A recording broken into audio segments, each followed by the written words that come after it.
following is an exclusive presentation of Ravens Productions.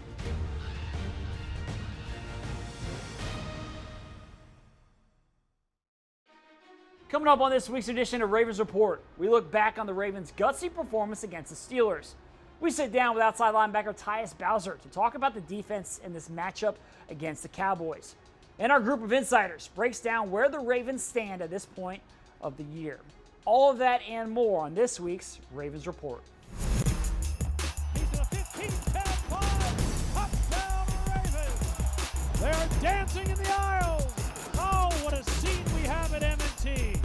Family on 3, 1, 2, 3. Welcome into Ravens Report, presented by MedStar Health. I'm Garrett Downing. After one of the most unique weeks in franchise history, the Ravens are now sitting at 6-5 with 5 games left in the regular season. The Ravens went into the Wednesday afternoon game with the Steelers with 17 players on the reserve COVID list, including 8 Pro Bowlers. They had to rely on a bunch of young guys in this game, including several players who were making their NFL debuts. It was a tough, gutsy performance by this Ravens team, but ultimately they came up a little bit short as the Steelers won this one 19-14 at Heinz Field. Let's take a look at some of the highlights from this game, and it was a defensive battle early in this matchup. Tyus Bowser picked off Ben Roethlisberger in the end zone, but the Steelers got on the board first when Joe Hayden intercepted Robert Griffin III and returned that for a pick 6. But turnovers were a big story early in this game. The Ravens got one back after a third down stop by the Steelers.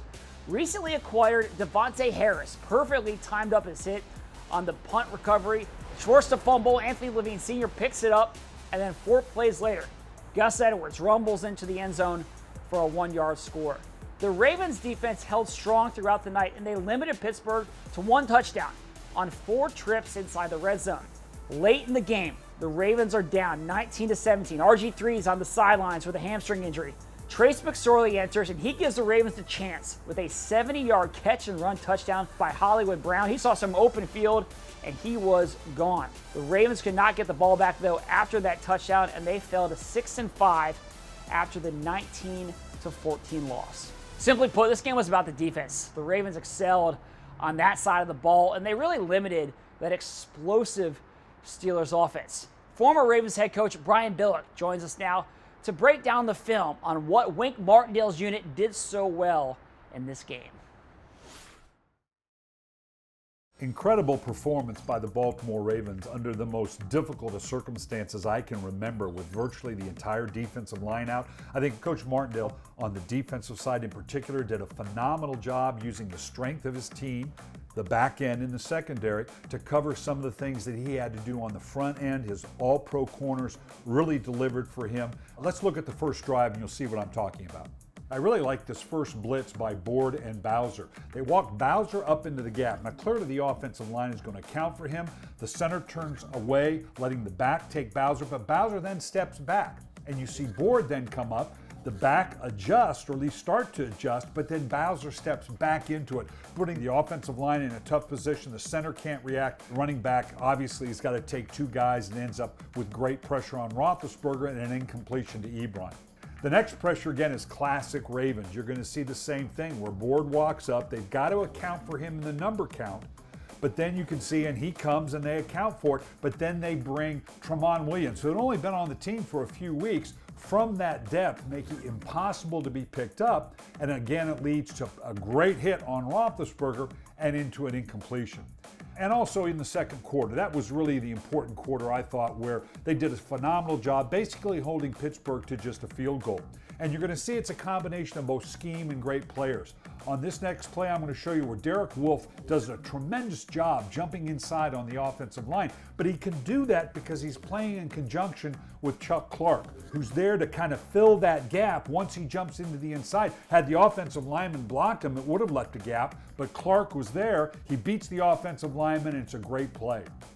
Now, the next play, you could say this is where Wink just relies on his great players. Marlon has man-to-man coverage on the outside. Claypool's on the extreme outside, just looking for all but that skinny post or slant on the backside.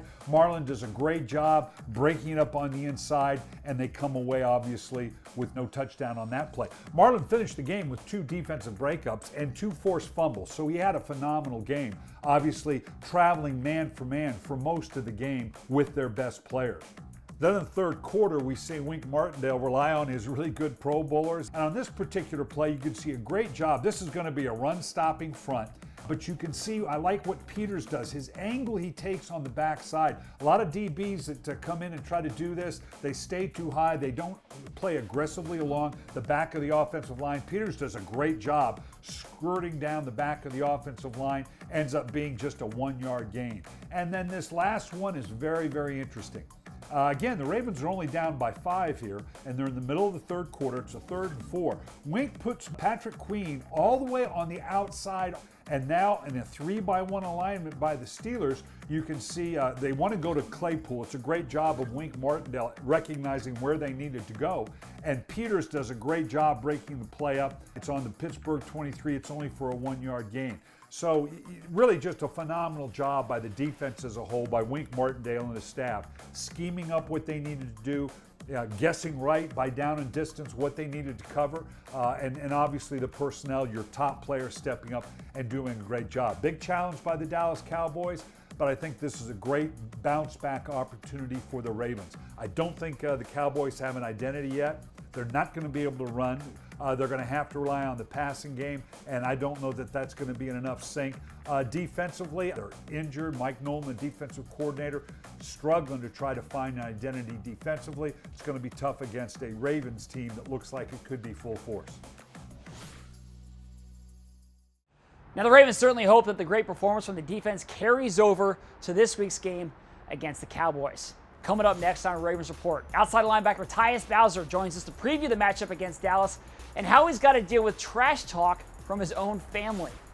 Brian Billick's Breakdown is powered by Microsoft, the official tablet of the Baltimore Ravens.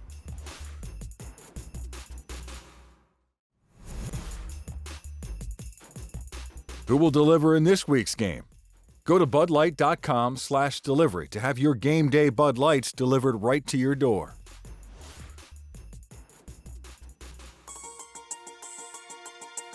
Tannehill hit as he throws, and it's intercepted. Tyus Bowser at the 45. Comes to the near side 40. 30. Near sideline 25. Intercepted. Tyus Bowser may have just turned this day back in the Ravens' favor. Welcome back into Ravens Report presented by MedStar Health. I'm Garrett Downing, and I'm now joined by Tyus Bowser. Tyus, thanks so much for the time. I know the last 2 weeks have been probably among the most unique that you've ever experienced in your time as a football player. What has it been like for you? It's been pretty interesting, I would say. I mean, a ton of lows, a ton of highs, but overall, it's definitely been a great experience. Nobody has been through anything like this, so just to be able to go through this, figure out life, figure out football, man, you know, it's just helped me grow, both as a player and as a man. So overall, I'm thankful for it, and just looking forward to what the future holds. Now, I know that you guys are a prideful defense. You're never looking at anything as a moral victory. You want to win games. With that said, did you come out of the game against Pittsburgh at all feeling encouraged by the determination, the resiliency that we saw from your team, especially on defense, because you guys played really well against the only undefeated team left in the NFL? Yeah, absolutely, man. I was very proud of my team and how we played. Definitely had all odds against us. But, you know, we had guys that was hungry. We had guys that was determined to go out there and play hard, play together. And unfortunately, we came up short, but I was definitely happy at the way we went out there and played. Just with our depth, we was able to see where we was at, you know, with a lot of guys out. And just to see how we played against the best team in the NFL, you know, it was definitely a positive for us, even though we came up short. But just seeing where we at now, and then when we get everybody back, it's definitely going to be exciting, and guys are ready to get back together and come out here and play again, and you know, hopefully come out with some more wins. You're known for getting after the passer. That's typically the role of the outside linebacker. But you've been showing off your hands lately. You got a couple of picks. Talk to me about your skills as a pass defender. Yeah, man. I mean, I'm just a football player overall. Whether I need to drop or rush the pass or whatever I need to do, man, I'm capable of doing it. And the coach trusts me in going out there and dropping, whether it's covering running backs or anything. So whatever I got to do to just help the team win, that's just what I'm all about. I know that you guys, when you look at the Cowboys, they are a team that looks different now than they did at the start of the season. No Dak Prescott on that side. They still have Zeke Elliott in the backfield, so they have some talented players on that team. What challenges do you see in Dallas? Going out there with the mindset of taking care of the run, especially with Elliott in the backfield. They got probably one of the best offensive cores, specifically receivers-wise, that we probably didn't seen this year. So it's definitely going to be a challenge for us. But our coach is doing a great job of planning for them, and we're looking forward to the game. You're a Texas guy. Does it mean something when you go up against the Dallas Cowboys? Yeah, this is my first time ever playing them. So, I always get the talks from, our family or close friends that when we play them, it's going to be a tough one or just whatever. They got all types of trash talk coming to me. So just getting the opportunity to play them and then being on TV for my family to see it, I'm definitely looking forward to it. Just as you look at the final 5 games of the regular season here, how confident are you that this team can get hot, go on a roll, and get back to the playoffs? Oh, I'm definitely confident in this team. We all got to go through different trials and tribulations, but the good thing about it is we learn from it and we build from it. I just felt like this was a good learning lesson just throughout these past few weeks, figure out our identity and try to figure this whole thing out. I'm definitely looking forward to it. Definitely looking forward to everybody coming back so we can be strong again. Awesome. Well, Tyus, we really appreciate the time. Good luck this week against Dallas. We want to give you bragging rights with your friends and family down there in Texas. Appreciate it. Coming up next on Ravens Report, Evan Washburn and our panel of insiders break down where the Ravens stand at this point and take a good look at the playoff picture. That's next.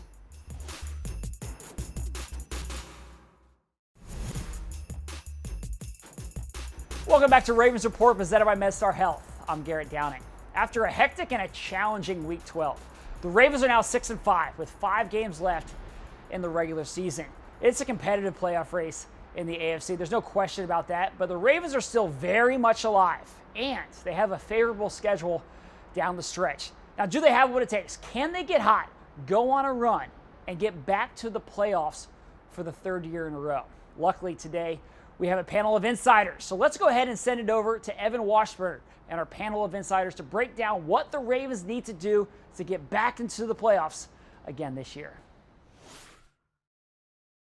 Garrett, thanks. Good to be back with my old unscripted crew. We've got Ryan Mink, John Eisenberg, and Cliff Brown with us. Fellas, good to be with you.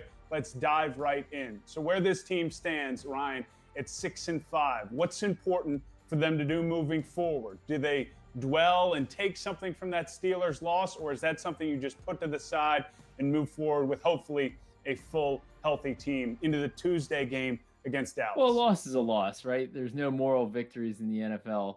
And the fact of the matter is the Ravens are riding a 3-game skid, so they've got to turn that around immediately. I think they need to beat the Cowboys, but they can take some lessons from that loss. The Ravens fought, I think, more than anybody expected. They made that a close game against the Steelers, and I think that they can carry some momentum from that, just about the heart of this team, the resiliency of this team, knowing that they're going to get a lot of their key players back and a lot of Pro Bowlers back. And I do think that they can ride that momentum a little bit here in the final stretch. Yeah, I was really happy with how the defense played for the Ravens going into that game. To hold the Steelers down the way they did, the red zone defense. Defense travels, and definitely in December, that's something the Ravens can really hang their hat on. We know that the offense has been kind of up and down, but if the defense plays like that, they're certainly capable of winning against all the teams they have left on their schedule. And John, let's turn this towards the postseason, because winning the division's out the window, but the odds to get into the playoffs this year for Baltimore are still really strong. ESPN has it at 77%. You've got the expanded postseason with 7 teams in the AFC this year. So as you sort of survey the schedule and who else is in this discussion, how do you feel about the postseason for Baltimore? I feel good about it. I mean, very honestly, which is kind of crazy. I mean, you think about what they've been through, 3 losses in a row, catastrophic injuries, really important players, a COVID outbreak. I mean, it's been pretty disastrous here the last 3 weeks or so. But 77% still a chance, and that's a testament, I think, to, number one, they did win 6 out of the first 8 games, so the record was pretty good. And, they're a pretty good team when everybody's healthy. I think they have a real shot at making it. I mean, get healthy. Certainly it's going to help the defensive front, getting Lamar Jackson back. I think, and the schedule is just not that hard. The competition is the Colts, the Dolphins, the Raiders. I think that they have a shot. There's really a lot working in the Ravens' favor, especially as players come back from these, from these illnesses, and they have more going for them. Yeah, I agree with that. I think, though, the thing that you have to remember is you still got to win those games, right? I mean, the Ravens have to win 5 out of 5 or 4 out of 5 most likely games, right? They've lost their margin for error. And that's not an easy thing in the NFL to do. I don't care who the opponent is. It's just not easy to win 5 straight or even 4 out of 5, especially when you're a team that's as banged up as the Ravens are, riding a 3-game losing skid and all that. So you can't just chalk it up and say, schedule's light. Yeah, Ravens are going to cruise their way into the playoffs. It's going to take a determined effort from this group. Yeah, I mean, I think, though, that I think 5 out of 5, you're in.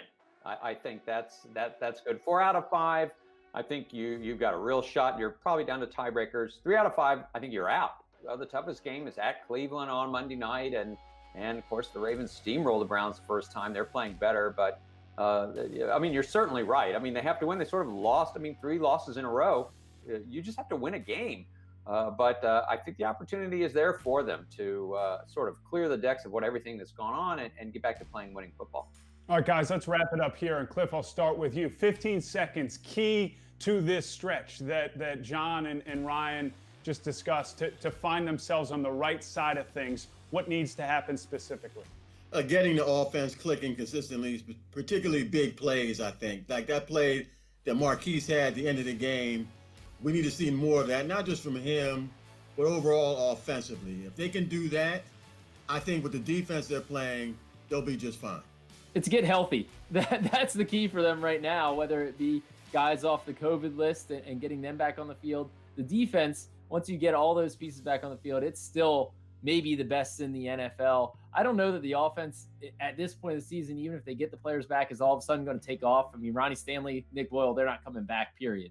Not this season. So to me, I think it's getting those defensive pieces back and then cobbling it together. I'd say the passing game. There's so much. I'm not worried about the defense. The running game, I mean, you're looking at a lot of injuries up front, the pieces that Ryan alluded to. The running game is still good, and this is a running team. I don't think that's going to change, but just have to make some plays in the passing game, get it going, and get some confidence there, because the confidence has really ebbed in that phase of the game. You get some confidence back there, you make big plays, like what we saw in that fourth quarter of that Steeler game. So make some plays in the passing game, and I think you're going to see the scoreboard light up a little bit. Week 13, a lot on the line. Man, this is fun, even if we're doing it virtually, to be back with you guys. Be well, and Garrett, we'll send it back to you. Buckle up, Ravens fans. It's going to be a fun final month of the regular season as the Ravens make this push for the postseason. Coming up next on Ravens Report, we introduce you to a very special hometown hero.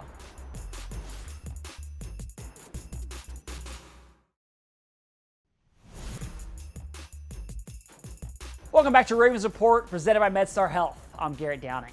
During these challenging and uncertain times, we all need heroes in our lives. And there's heroes all around us from all walks of life who are doing their part to make everyone's life just a little bit better. We owe them so much respect and gratitude during these times. And today, I want to share the story of Joseph Weiss, who is this week's hometown hero.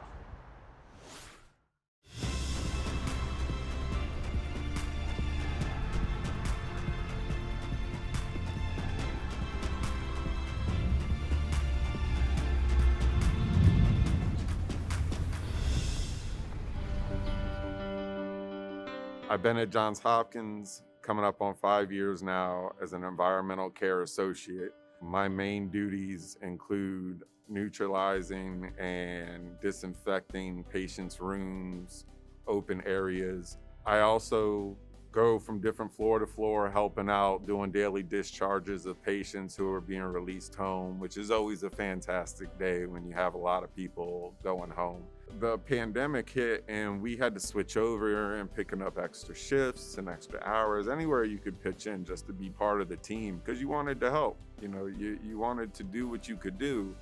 for these people who, they didn't ask to get sick. It's just unfortunate that they did. And for me, I can relate on some level because I'm a cancer survivor. I had APL leukemia. I was in there for 3.5 months. It's a tough bout to, be away from your family, to have to stay somewhere unexpectedly, put your life on hold. It's tough, and I can understand both sides. And that's how I actually got into this job. Some of our patients that come in, they get sad, they're happy, they're worried, and I've laughed with some, I've cried with others. And, it's just, you can appreciate where they are. And when you share your story with them, it gives them hope. They know if I'm standing here talking to them, looking healthy, feeling good, just bringing laughs and chatting it up about whatever, they know when I say, you can make it out of here. And, that's a good feeling to have. My name is Joseph Weiss. I work for Johns Hopkins Hospital, and I am this week's hometown hero. Go Ravens.